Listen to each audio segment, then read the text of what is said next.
AITA inviting my parents to my house after they didn't respond to my fiancé's medical emergency. My fiancée 31F is the type of person that calls people 2 or 3 times in a row when she wants to get a hold of them for anything. The first time she did this to my parents, we were driving to a concert and I asked her to call my folks from my phone. She called, they didn't pick up. She started calling my mom again right away, and I asked what she was doing. My mom picked up right away, worried. Allie asked our question. I told Mom false alarm, hung up. She asked why my mom had been irritated, and I explained to her in my family, we only call twice in a row if it's an emergency. Allie has never followed this and will always call them repeatedly for the most mundane stuff. If one doesn't answer, she'll sometimes call my other parent, all that to say a couple of weeks ago she broke her leg while working around the house. I was in a workshop for work that day and could only check my phone on breaks. She called my parents since they live a couple streets over, but neither answered their phones. She wound up having to call an ambulance. I got her message about 2 hours after she fell and went to the hospital.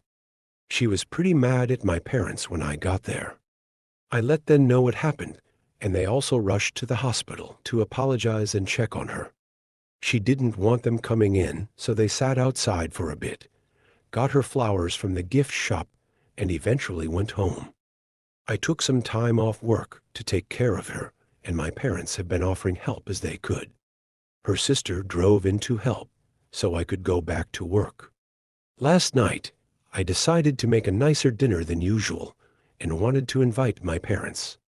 I gave her a heads up I was inviting them and asked if she wanted me to rearrange some of the chairs and table so we can all eat together. She got mad I wanted to invite them and is of the mind I shouldn't be wanting to see or speak with them after they ignored her. Her sister agrees with her and feels I'm putting my parents over my soon-to-be wife. Up until this point, I haven't said anything to her about the situation, but I did then and told her it was a massive fuck-up in communication on everyone's part and time we all talk it out to put behind us. Neither she nor her sister think she should stop being mad at them. Was I an asshole to invite my parents over? Asked info. My parents were sitting outside for their quiet time when she called. It's not unusual for them to not answer calls or texts and wait to return them later when they do that. I myself had to do the 2 calls routine, so they knew it was urgent.